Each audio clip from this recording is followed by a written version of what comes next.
জানাবো এখনকার বিশেষ বিশেষ সংবাদ আর প্রতিদিনের বাছাই করা খবরগুলি পেতে চ্যানেলটিকে সাবস্ক্রাইব করুন। প্রথমেই জানাবো হেডলাইন্স। তবে তার আগে এখনো পর্যন্ত যারা আমাদের চ্যানেলটিকে সাবস্ক্রাইব করেননি তারা অবশ্যই চ্যানেলটিকে সাবস্ক্রাইব করুন, যাতে সবার আগে ভিডিওটি আপনি দেখতে পারেন এবং আপনি কোথা থেকে ভিডিওটি দেখছেন সেটা অবশ্যই কমেন্টের মাধ্যমে জানাবেন। জানাবো এই মুহূর্তে বিশেষ বিশেষ সংবাদ।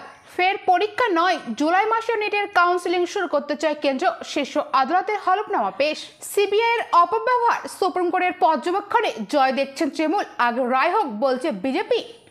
মানিকতলায় তৃণমূল ভোট লুট করছে, পুলিশ নিষ্ক্রিয়, প্রতিবাদে ফুলবাগান থানার সামনে বসে পড়ল বিজেপি। বোস বনাম মমতার মামলা, শুনানি শেষে রাজভবনে পোস্টের নতুন বিতর্ক, তবে সরিয়ে নেওয়া হলো দ্রুত। জয়ন্তকে ছাড়ানোর ব্যবস্থা না করলে খুন করে দেওয়া হবে, হুমকি ফোন পেলেন সাংসদ সৌগত রায়। লোকসভা ভোটের পর 1 মাসে 5 ঘন্টায় বিড়ম্বনায় তৃণমূল, কিন্তু আনন্দের সরণিতে বিরোধীরা কই? কেন্দ্রীয় বাহিনীর জওয়ানরা তৃণমূলের দালাল, বাধা পেয়ে ক্ষুব্ধ বিজেপি প্রার্থী, রানাঘাটের বুথে উত্তেজনা। পুলিশের বিভ্রান্তি কাটাতে নতুন আদর্শ কর্তব্যবিধি। মমতার নির্দেশে বাজারে বাজারে অভিযান, প্রথম দিনেই খানিক নিয়ন্ত্রণে আলু পটল বেগুনের দাম। দিনভরের কি কি বিশেষ বিশেষ খবর রয়েছে জানাবো বিস্তারিত। বড় ধরনের অনিয়ম প্রমাণ মেলেনি, তাই ফের নিটের আয়োজন করতে চায় না কেন্দ্র। স্নাতক স্তরের ডাক্তারি অভিন্ন প্রবেশিকা পরীক্ষা নিয়ে বিতর্কের মধ্যে ফের নিজেদের এই অবস্থানের কথা সুপ্রিম কোর্টকে জানালো কেন্দ্রের এনডিএ সরকার। বুধবার কেন্দ্রের তরফে সুপ্রিম কোর্টের একটি হলফনামা দিয়ে বলা হয়েছে, জুলাই মাসের 3য় সপ্তাহ থেকেই নিটের উত্তীর্ণ পড়ুয়াদের কাউন্সেলিং শুরু করতে চায় তারা। নিটে প্রশ্নপত্র ফাঁস এবং ব্যাপক অনিয়মের অভিযোগ উঠেছে। প্রশ্ন ফাঁসের বিষয়টিতে মান্যতা দিয়েছে সুপ্রিম কোর্টও।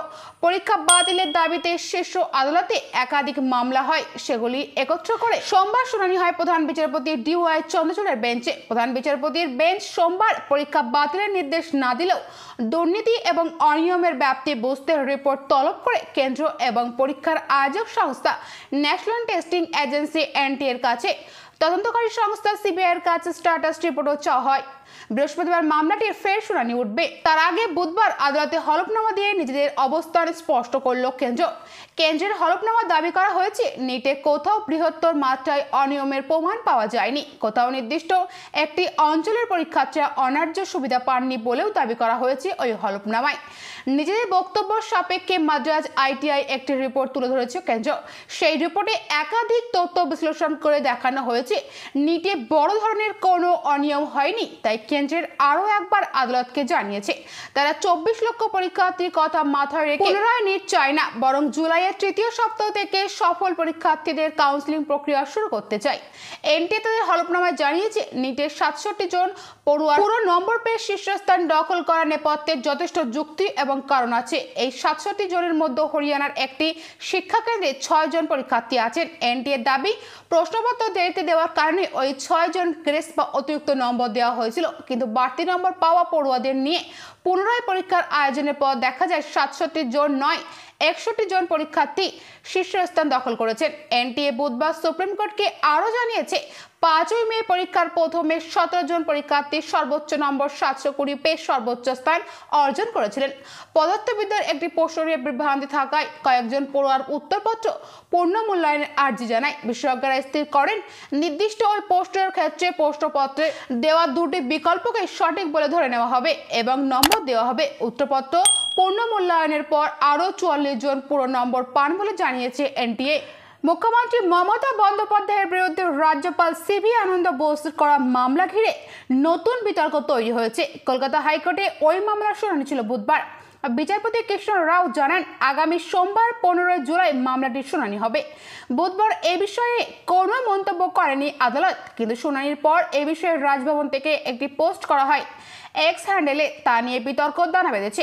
পোস্টটি মুছে দেওয়া হয় পরে। রাজভবনের X হ্যান্ডেল থেকে যে পোস্টটি করা হয়েছিল তাতে প্রশ্নোত্তর আকারে রাজ্যপাল জানিয়েছে, আদালতে মমতার বিরুদ্ধে করা মানহানির মামলার শুনানিতে কি কি ঘটেছে। প্রশ্নটি ছিল, কলকাতা হাইকোর্ট কি রাজ্যপালের বিরুদ্ধে অবমাননাকর মন্তব্য করার বিরুদ্ধে কোনো আদেশ দিয়েছে? তার উত্তরে লেখা হয়, কলকাতা হাইকোর্ট মৌখিকভাবে নির্দেশ দিয়েছে রাজ্যপালের বিরুদ্ধে কোনো অবমাননাকর মন্তব্য করা যাবে না। পোস্টের রাজভবন আরও জানায়, রাজ্যপালের আইনজীবীর কাছ থেকে প্রাথমিকভাবে জানা গিয়েছে যে মানহানির মামলা গ্রহণ করা হয়েছে। অবমাননাকর মন্তব্যের বিরুদ্ধে আদেশের আবেদন সোমবার শোনা হবে। আদালত মৌখিকভাবে জানিয়েছে এই সময়ের মধ্যে কোনো অবমাননাকর মন্তব্য করা যাবে না। বেলা 12:59 পোস্টটি করেছিল রাজভবন, তবে কিছুক্ষণ পরেই এই পোস্ট মুছে দেওয়া হয়। বস্তুত বুধবার মানহানি মামলা নিয়ে আদালতে কোনো মন্তব্যই করেনি।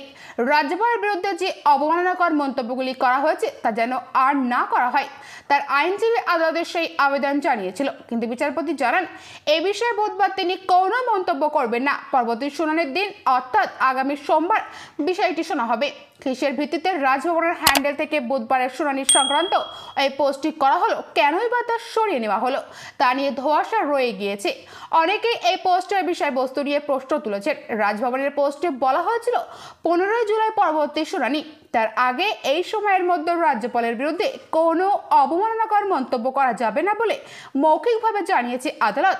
কিন্তু আইন মহলের একাংশের বক্তব্য, কোনো নির্দিষ্ট সময়ের মধ্যে অবমাননার মন্তব্য না করার নির্দেশ আদালত দিতে পারে না, কারণ কারো বিরুদ্ধে কখনোই অবমাননার মন্তব্য করা যায় না।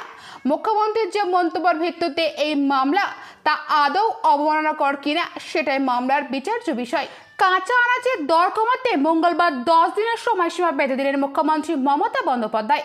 অসাধু ব্যবসায়ীদের রুখতে বাজারে বাজারে অভিযান চালাবে এনফোর্সমেন্ট বিভাগ এবং পুলিশ, সঙ্গে থাকবে এসটিএফ এবং সিআইডিও। মুখ্যমন্ত্রীর ওই নির্দেশের পর বুধবার রাজ্যের বিভিন্ন বাজারে বাজারে হানা দিল টাস্ক ফোর্স। তাতে এক ধাক্কায় একটি আনাজের দাম প্রতি কেজিতে 20 থেকে 30 টাকা পর্যন্ত কমে গিয়েছে। কোথাও আবার পাইকারি ব্যবসায়ীদের ওজনের কারচুপি হাতে নাতে ধরলেন সরকারি আধিকারিকরা। বুধবার সকালে পশ্চিম বর্ধমানের আসানসোলে একাধিক বাজার পরিদর্শন করলেন আসানসোল শহরের মহকুমা শাসক বিশ্বজিৎ ভট্টাচার্য। তার সঙ্গে ছিলেন জেলার কৃষি বিপণন বিভাগ, কৃষি পরিমাপ বিভাগ, আসানসোল দুর্গাপুর পুলিশ এবং কমিশনারেট এনফোর্সমেন্ট ব্রাঞ্চের আধিকারিকরা। অভিযানে গিয়ে তারা দেখেন হোলসেল বাজারের চেয়ে পাইকারি বাজারে বিভিন্ন সবজির দাম বেশি। সঙ্গে সঙ্গে ওই ব্যবসায়ীদের সতর্ক করা হয়, কয়েকজনকে স্পট ফাইনও করা হয়। অভিযান শেষে মহকুমা শাসক বলেন, বাজারের সবজির দাম সত্যি অনেকটা বেশি রয়েছে। হোলসেল মার্কেটে যে দাম দেখলাম তার থেকে পাইকারি বাজারের দাম অনেকটাই বেশি। এতটা ডিফারেন্স হওয়ার তো কথা নয়। কয়েকজন পাইকারি ব্যবসায়ীদের সতর্ক করা হয়েছে। অনেক দোকানে ওজনের দাঁড়িপাল্লা ঠিক নেই বলে জানিয়েছেন মহকুমা শাসক। তার কথায় একদিনে যেমন জিনিসের দাম অনেকটাই বেশি নিচ্ছেন পাইকারি ব্যবসায়ীরা, আবার ওজনেও কারচুপি করা হচ্ছে। আসানসোল বাজার ছাড়াও হটন রোড সহ আরো বেশ কিছু বাজারে ঘুরছেন আধিকারিকরা। এরপরেই বাজারে বাজারে কাঁচা আনাজের দাম অনেকটাই কম হয়েছে। সুপ্রিম কোর্টের সিবিআই পর্যবেক্ষণের শর্তে জয় দেখছেন তৃণমূল। রাজ্যের শাসক দলের বক্তব্য, কেন্দ্রীয় তদন্তকারী সংস্থাটি অপব্যবহার করে যারা গণতান্ত্রিকভাবে নির্বাচিত রাজ্য সরকারের অধিকার খর্ব করতে চান, সুপ্রিম কোর্টের সিদ্ধান্ত তাদের একটা শিক্ষা দিল।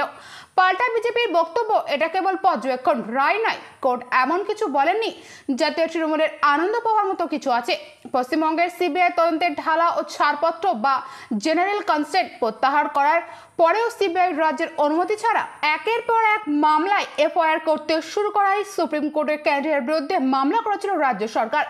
বুধবার পশ্চিমবঙ্গ সরকারের অভিযোগকে মান্যতা দিয়েছে সুপ্রিম কোর্ট। বুধবার বিচারপতি বি.আর. গাভাই এবং বিচারপতি কে.ভি. বিশ্বনাথের বেঞ্চে পর্যবেক্ষণ, কেন্দ্রে যে সিবিআই অপব্যবহার করছে তা নিয়ে পশ্চিমবঙ্গের অভিযোগের গ্রহণযোগ্যতা রয়েছে। সিবিআই এফআইআর দায়ের করতে গেলে রাজ্যের অনুমতি প্রয়োজন। পশ্চিমবঙ্গ সরকারের সেই বক্তব্যেরও গ্রহণযোগ্যতা রয়েছে বলে মনে করছে শীর্ষ আদালত। এই মামলার পরবর্তী শুনানি আগামী 13 আগস্ট।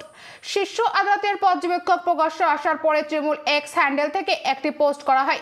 সেই পোস্টে লেখা হয়, সুপ্রিম কোর্টের পর্যবেক্ষণ থেকে স্পষ্ট, রাজ্যের আইন শৃঙ্খলাকে কেউ রাজনৈতিক স্বার্থে ব্যবহার করতে পারবে না। তৃণমূল মুখপাত্র শান্তনু সেন বলেন, 1963 সালে তৈরি হওয়া সিবিআই বিজেপির বিশ্বস্ত শাখা সংগঠনে পরিণত হয়েছে। বিরোধী শাসিত রাজ্যের রাজনৈতিক শাখা গঠন হিসেবে তাকে ব্যবহার করা হচ্ছে। আমরা জেনারেল কনসেন্ট বা সম্মতিপত্র তুলে নেওয়ার পরেও বিভিন্ন ক্ষেত্রে সিবিআই জোর করে তদন্ত চালিয়ে গিয়েছে। আমরা এই বিরুদ্ধে আদালতে গিয়েছিলাম। একই সঙ্গে তার সংযোজন, বুধবার সুপ্রিম কোর্টের পর্যবেক্ষক, দেশের সংবিধান, ভারতীয় যুক্তরাষ্ট্রীয় কাঠামো এবং মমতা বন্দ্যোপাধ্যায়ের সরকারের জয় হলো।